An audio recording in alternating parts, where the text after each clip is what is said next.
Conselho Consultivo, muito bom dia. A Troika não acredita que Portugal precisa apenas de um programa cautelar. Os credores apostam mais na necessidade de um segundo resgate. A notícia é do Financial Times, que cita altos responsáveis dos credores internacionais de Portugal. Uma semana depois da Irlanda ter anunciado a saída do programa de ajustamento sem qualquer ajuda cautelar, Portugal está agora no centro das atenções da Troika e dos líderes europeus. A 7 meses do fim do memorando da Troika, altos responsáveis das instituições credoras de Portugal afirmaram ao Financial Times que um programa cautelar não deve ser suficiente para o período pós-Troika e muito dificilmente o país vai escapar a um segundo resgate. Num artigo do jornal britânico intitulado Portugal à beira de um segundo resgate, o FT escreve que os eventuais chumbos do Tribunal Constitucional, os elevados reembolsos de dívida nos próximos anos e os juros no mercado secundário em níveis dolorosos para o país são algumas das razões que levam a Troika a levantar a hipótese de um segundo resgate. Nos bastidores, os responsáveis da zona euro tentaram convencer os irlandeses a aceitar uma linha de forma a acautelar o sucesso do programa e para não criar tabus quanto às negociações do caso português. Ainda assim, o Financial Times garante que se Portugal aceitar uma linha de crédito da União Europeia, é expectável que a versão pedida inclua medidas de austeridade tão difíceis como as que têm sido aplicadas nos últimos 2 anos. Este é um dos temas que vamos analisar hoje aqui no Conselho Consultivo, com a ajuda de António Gaspar, Rogério Fernandes Ferreira e Mário Caldeira Dias. Aos três, muito bom dia. Obrigada por estarem aqui mais uma vez. António Gaspar, começo por si. Portugal à beira de um segundo resgate, é o que diz o Financial Times. Pois é o que ele diz. Olá, Catarina, bom dia. É o que ele diz, o que ele escreve e o papel que gasta, não é? Parece-me mais ser isso do que outra coisa qualquer. Repare, nós estamos a sensivelmente a 8 meses, 9 meses, portanto, deste fim da Troika em Portugal, portanto, da ajuda técnica que nos foi concedida, e acho que é um bocado prematuro, nesta altura, estar alguém, particularmente o Financial Times, bom, ele diz que se respaldou em opiniões de credores internacionais. Não sei se foi assim, bem, se não foi, bom, mas acho que é um pouco prematuro estar neste momento a opinar sobre aquilo que vai ser, não é? Porque ninguém sabe o que é que vai ser, ninguém sabe o que é que o Tribunal Constitucional vai dizer relativamente às medidas que foram propostas, se vai chumbar em parte, se vai aceitar. Acho que é prematuro, digamos, esse tipo de situação. Portanto, eu não acredito que essa opinião tenha sido minimamente fundamentada, porque eles citam credores internacionais, mas não dizem exatamente quem é que se pronunciou sobre esse tema. Não acredito, para já que seja prudente, estar a falar com tanta certeza sobre esse tema, não é? E depois, a probabilidade de ser um erro é muito grande. Portanto, eu aqui, tomando uma atitude prudencial e cautelar, gostaria de referir mais, vamos ver como é que as coisas vão passar daqui até lá, vamos ver o que é que vai ser o orçamento de 2014 em função daquilo que o Tribunal Constitucional irá dizer ou não dizer, irá cortar ou não cortar, e depois ver o que é que vai acontecer. Eu estou mais convencido que iremos para um programa cautelar, aquilo que já estava previsto para a Irlanda, que a Irlanda depois acabou por não aceitar, e, a meu ver, acho que bem, porque tem condições neste momento completamente distintas daquelas que são as condições portuguesas, começando logo pelas taxas de juros nos mercados secundários e não só, para um programa cautelar que ninguém sabe ainda como irá ser, mas com certeza que será, enfim, um apoio de linhas de crédito do Banco Central Europeu, Comissão Europeia, com algumas restrições também, obviamente que ninguém pensa que não tem contrapartidas, mas muito mais suaves do que aquilo que estava previsto. Mas, iremos falar depois com certeza, portanto, aquilo que o Oliré não tem disse já, é já também um caminho, digamos, abrir caminho àquilo que poderá vir, portanto, ou seja, que a austeridade não faz sentido neste momento já ser tão forte na Europa, portanto, já controlaram as dívidas públicas, já caíram em 2 anos metade do que aquilo que eram as dívidas públicas nos países da União Europeia, portanto faz todo o sentido que essa afirmação dele seja também já, digamos, um preparado caminho para que, quando chegar à altura de Portugal, estejam abertos, então, variadas estradas, variadas portas, para que a ajuda a Portugal via programa cautelar não seja tão penosa, não é? E tão custosa para os portugueses, para todos os portugueses, como aquilo que poderia ser, eventualmente, se a Comissão Europeia e se o Banco Central Europeu não estivessem devidamente sensibilizados para este tema. Mas também ouvimos o FMI e a própria Comissão Europeia dizer que a austeridade é para se manter por mais algum tempo. Pois, isso aí é um bocado anacrónico, porque se o Fundo Monetário Internacional, por um lado, e nós já falamos aqui a semana passada, vem dizer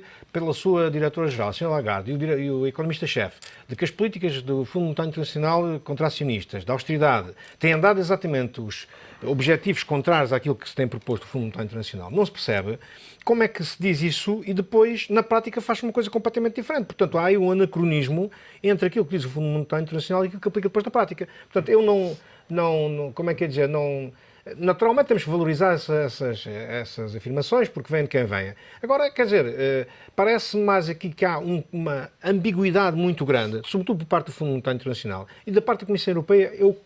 A leitura que eu faço é a seguinte: a Comissão Europeia não quer dar de bandeja, nem quer dar de mão beijada, que, bom, isto agora terminou e não vamos fazer mais nada para o controle orçamental das contas públicas, vamos continuar como se nada tivesse acontecido. É mais isso, portanto, mais uma atitude, eu diria, não de polícia, quer dizer, mas uma atitude mais de aviso de que não pode ser continuada uma prática que já deixámos, mas que foi prática dos países, enfim, sobretudo dos países do Sul, nos anos anteriores. Portanto, para continuarmos com cuidado, para continuarmos com com muito acerto sobre os gastos públicos e que o Estado expansionista foi uma época, digamos, da história que já não se pode repetir. Rogério, bem-vindo. Portugal à beira de um segundo resgate, é o que diz o Financial Times. Ouvimos a Comissão Europeia e o FMI falarem nesta questão da austeridade. E esta semana ouvimos o Executivo a querer colar-se mais à imagem da Irlanda e falar mesmo na exclusão de um programa cautelar também para Portugal. São cenários muito dispares. Certo. Eu analisaria, digamos, estas declarações que foram recolhidas pelo Financial Times a três níveis. A primeira, do ponto de vista jornalístico, acho que o Financial Times tem toda a legitimidade para dizer ao público exatamente o que ouviu dos técnicos destas entidades, destas instituições com as quais nós temos acordos internacionais. Portanto, do ponto de vista jornalístico, o facto de divulgarem essas declarações, não vejo nisso. Antes, pelo contrário, acho que cumpriram a sua função. Do ponto de vista dos técnicos que prestaram essas declarações, é que vejo a situação um bocadinho mais complicada, porque não sei até que ponto estão legitimados pelas instituições onde trabalham para prestar essas declarações públicas.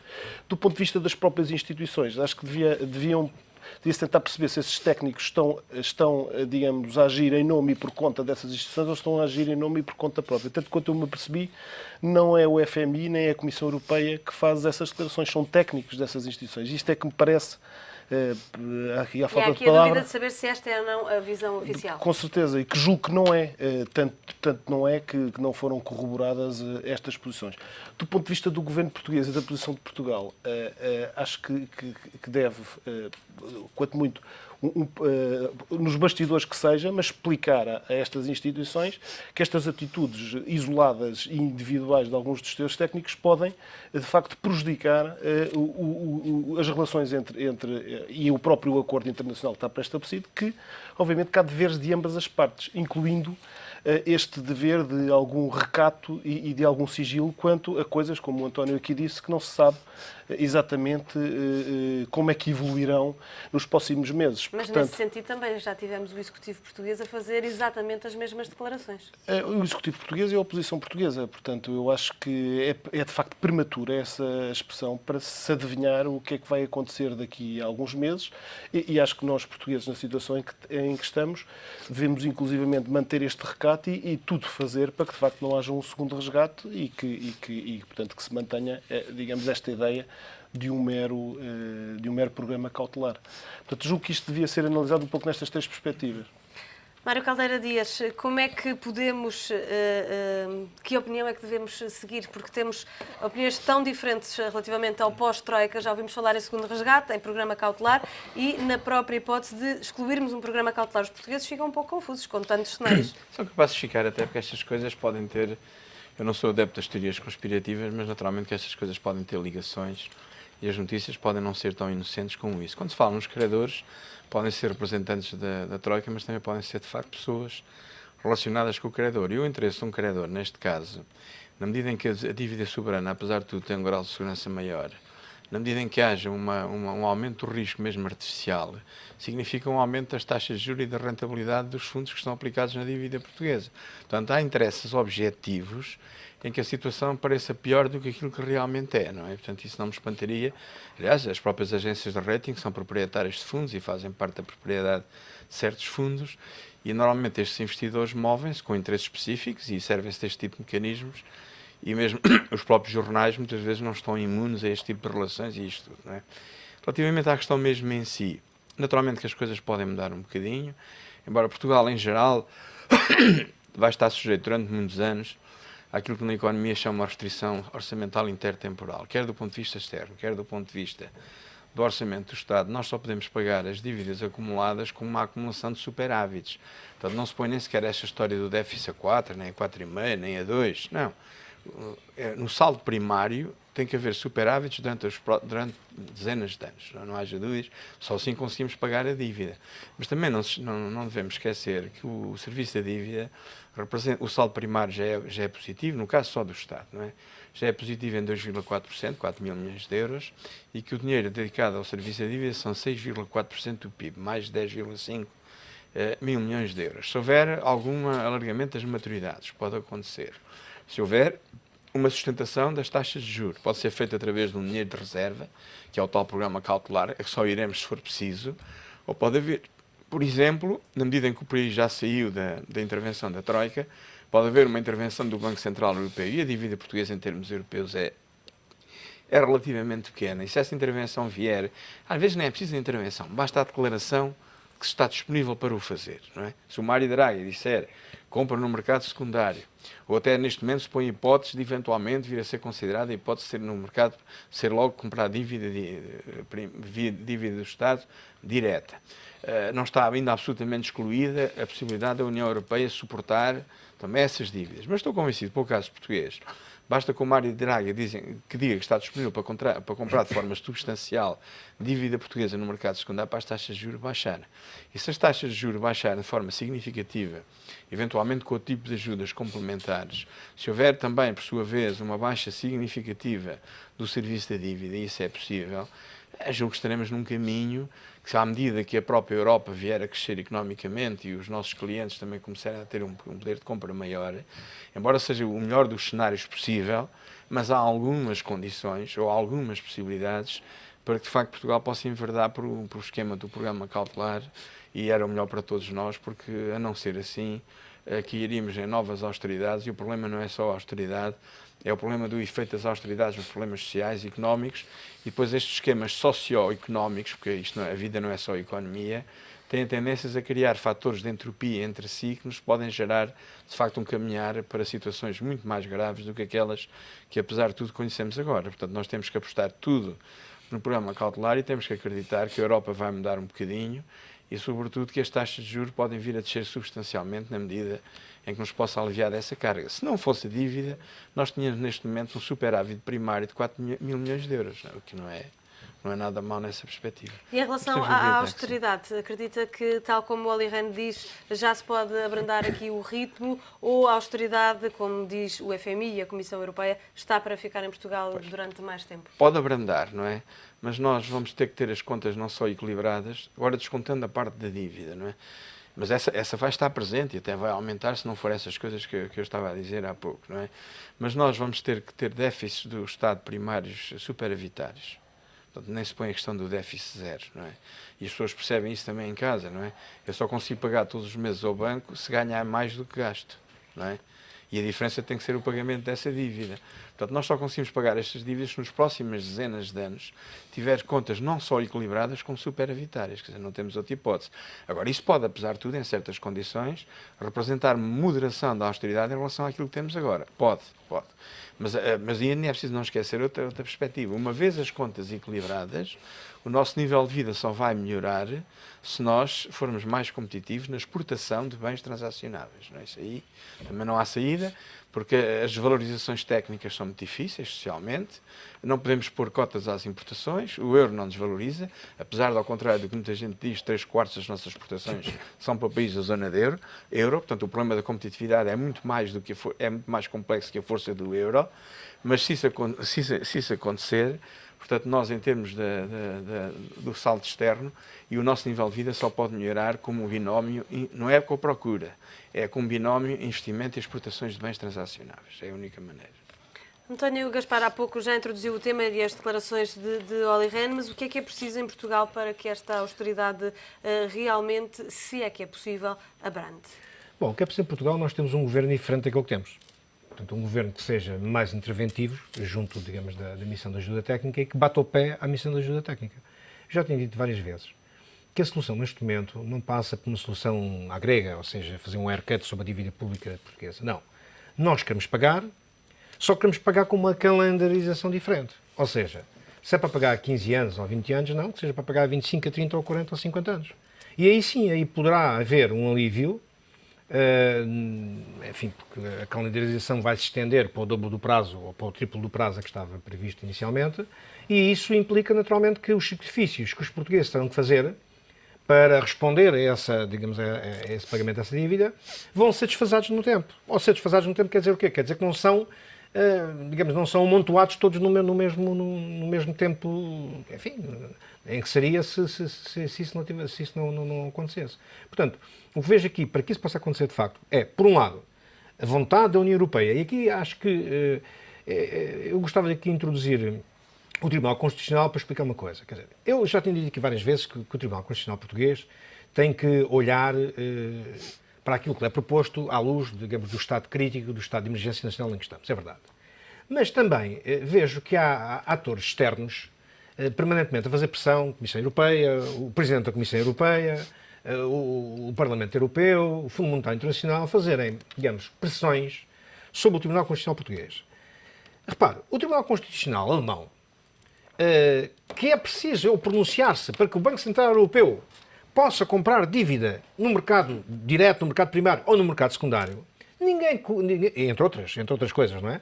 E que afeta naturalmente diretamente os países, particularmente neste caso o português, ninguém põe em questão, nem ninguém mete, digamos, uma dúvida, ninguém critica aquilo que poderá ser ou não a decisão do Tribunal Constitucional alemão. Portanto, eu acho que há aqui, digamos, um desequilíbrio muito grande entre aquilo que poderá ser, entre aquilo que é visto o Tribunal Constitucional português e o Tribunal Constitucional alemão. Isto para quê?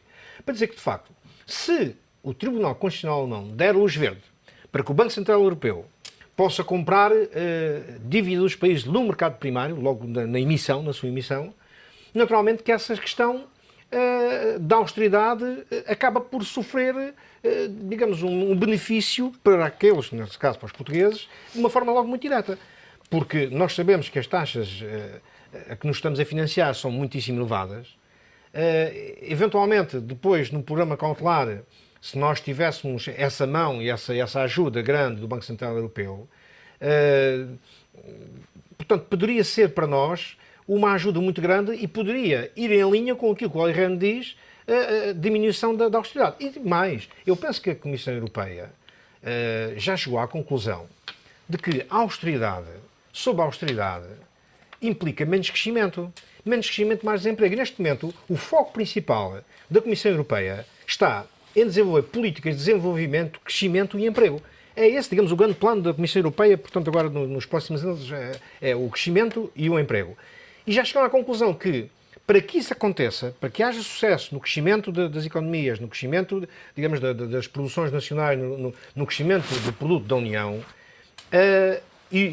digamos, e da diminuição do desemprego, naturalmente que estas políticas ultra, digamos, liberais em termos da aplicação medidas de austeridade terão que ser revistas e revistas em forte baixa. Portanto, o que ele vem dizer, o Olli Rehn, não é mais do que isso. Portanto, nós temos que inverter o que está a passar neste momento na União Europeia. As contas públicas dos países estão já chegamos a 50%, diz ele, 50% do equilíbrio do que estava relativamente ao passado. Portanto, agora é mais, não descurando naturalmente a continuação das políticas para equilibrar as contas públicas, mas é mais tempo já de olhar para um outro objetivo, que é emprego e crescimento. Isto não se consegue, emprego e crescimento, com políticas de austeridade agressivas como aquelas que temos visto até agora. Rogério, cabe ao Executivo português determinar se vai existir ou não mais austeridade? Temos autonomia para o fazer? Acho que não temos. Acho que estamos aqui a confundir um pouco o papel dos devedores e dos credores. Acho que a nossa posição é muito mais frágil, não é? Porque às vezes não temos aqui um bocadinho a noção de que fomos nós que pedimos o auxílio e a intervenção da Troika. Portanto, acho que não sei se conseguimos, discordando aqui um pouco do António, não sei se conseguimos, neste momento e nas circunstâncias em que estamos, provavelmente bater o pé e negociar condições muito mais favoráveis do que aquelas que efetivamente existem no mercado, que em si mesmo, em princípio, não é manipulável. Mas seja como for, apenas para dizer, é evidente que vejo também com bons olhos estas declarações, digamos, sobre o crescimento e sobre o desemprego, porque acho que, digamos, está-se a ver que se a Europa melhorar, obviamente, como se disse aqui, sendo as nossas exportações para a Europa, se a Europa melhorar, se a Alemanha gastar mais, ou seja, se os salários, por exemplo, na Alemanha aumentarem, é evidente que nós somos também beneficiados com isso. Portanto, ainda bem que, digamos, há esta atitude mais positiva e menos pessimista da parte dos responsáveis europeus, que acho que, de certa forma, dão aqui alguma esperança a que as coisas possam melhorar. Porque a resposta, designadamente, se o Executivo tem margem de manobra, a resposta, obviamente, que Portugal não tem condições para resolver o problema sozinho, a resposta tem que vir, efetivamente, da Europa. Nem na discussão agora que estamos a assistir no Parlamento, os partidos da oposição deram várias alternativas ao Executivo que acreditam podem vir a minorar o peso da austeridade. Bom, o que vi pelas propostas da oposição são todas propostas, pelo que vi, ou para diminuir a receita ou para aumentar a despesa. Portanto, sinceramente, não via assim uma proposta em nenhum dos partidos da oposição, não vi assim nenhuma proposta de rasgo de estratégica nacional que modifique, digamos, o status quo que hoje vivemos. Portanto, também, sinceramente, não estou com grande esperança que as coisas mudem por via do orçamento e, provavelmente, em virtude das condições em que nós estamos, vejo com muita dificuldade que, no curto prazo, a política orçamental, infelizmente, não se deixe de basear ainda e só praticamente do lado da receita. Mário Caldeira Dias, estas alterações propostas no orçamento deveriam ser escutadas com mais atenção pelo Executivo ou não faz sentido tentar aceitar algumas destas propostas, nomeadamente as do Partido Socialista, a quem é pedido tantas vezes um consenso? Pois, isto é tudo um bocado um jogo de espelhos, não é? Porque o partido do governo é pressionado e provavelmente sentirá alguma necessidade de envolver também os partidos na oposição neste sentido, mas também não vai criando condições para isto e na prática chama apenas os partidos quando vê que precisa desse apoio, mas vai tentar fazê-lo de acordo com aquilo que é o espírito negocial, cedendo o menos possível. Também é verdade que em termos globais não há mais manobra, é zero, e em termos do conteúdo do orçamento, se for para aumentar despesas ou para diminuir receita, isso também não acontecerá, mas mesmo que haja propostas no sentido de alterar algumas disposições, mantendo o déficit orçamental, o Governo tem as suas opções, as suas prioridades, e não é muito fácil fazer isso. Mas, de qualquer modo, julgo que a oposição devia fazer um esforço para acompanhar este sentido da proposta e o Governo também devia fazer um esforço no sentido de aceitar algumas propostas. Embora normalmente anda também a aceitar aquelas que são menos simbólicas e a rejeitar aquelas que têm um impacto mais elevado. Portanto, isto também faz parte da estratégia. Agora, o que é verdade é que não me parece que haja condições para que antes das próximas eleições legislativas ou antes de eleições haja um partenariado mais ou menos importante entre os partidos da oposição e o Governo. O Governo vai estar sozinho até ao fim, na prática, naquilo que é essencial e naquilo que é a maior parte da condução dos negócios políticos, vai estar sozinha, mas também tem a maioria na Assembleia, isso também chega, e também às vezes não percebe muito bem aquilo que o próprio Presidente da República diz, no sentido que é preciso um envolvimento, etc. É preciso naturalmente um envolvimento, mas é óbvio também que o partido do Governo também podia pensar que o programa que está agora a conceber vai ser executado por um próximo partido. É provável que esse partido seja o PS, mas o partido do Governo, também não, os partidos do Governo não querem reconhecer que estão já a passar a pasta ao PS. O PS também não interessa muito participar, porque está a dar o aval a um programa que não foi ele que fez e, ao participar, nem que seja pouco, vai-se corresponsabilizar com o seguimento desse programa a seguir. Eu julgo que, apesar de tudo, na democracia, a questão mais saudável é esta. O Governo que assuma a sua missão de governar, tem maioria na Assembleia, não vejo por que não, e o PS é da oposição, deve fazer uma oposição tão boa quanto possível, tão credível quanto possível, para que as pessoas acreditem que ele pode ser uma alternativa para um futuro governo. E as coisas estão bem, a não ser naquelas matérias, que não são muitas, são aquelas matérias de regime, não é? Relacionadas com a Constituição, com as leis eleitorais, com as forças de segurança, com os desígnios mais importantes do país, em que aí todos nós que temos a ganhar que os dois partidos, quer a da oposição, quer os partidos do governo, estejam empenhados e estejam envolvidos. A reforma fiscal, não é? São todas aquelas coisas que têm uma continuidade que não depende da flutuação dos governos e que não dependa das legislativas, nem de todas essas questões deviam ser objeto do empenhamento dos partidos a bem do país, não é? Mas todas as outras, o quadro parlamentar e a democracia são suficientes para regular, devem regulá-las nos termos em que há e devemos seguir em frente. Portanto, também não devemos arranjar dificuldades onde elas não existem. Se há uma maioria na Assembleia, há uma maioria na Assembleia, a não ser para aquelas matérias que transcendem esse quadro parlamentar e que têm um alcance mais longo do que as medidas que estão agora a ser tomadas. Mas este orçamento é anual, quer dizer, é só isso, não é nada. António Gaspar, fico a dever-lhe tempo para falar sobre este tema. Para a próxima semana temos de terminar por aqui. Chegamos ao limite do nosso tempo. O Conselho Consultivo volta na próxima segunda-feira com mais um tema para analisar. Até lá.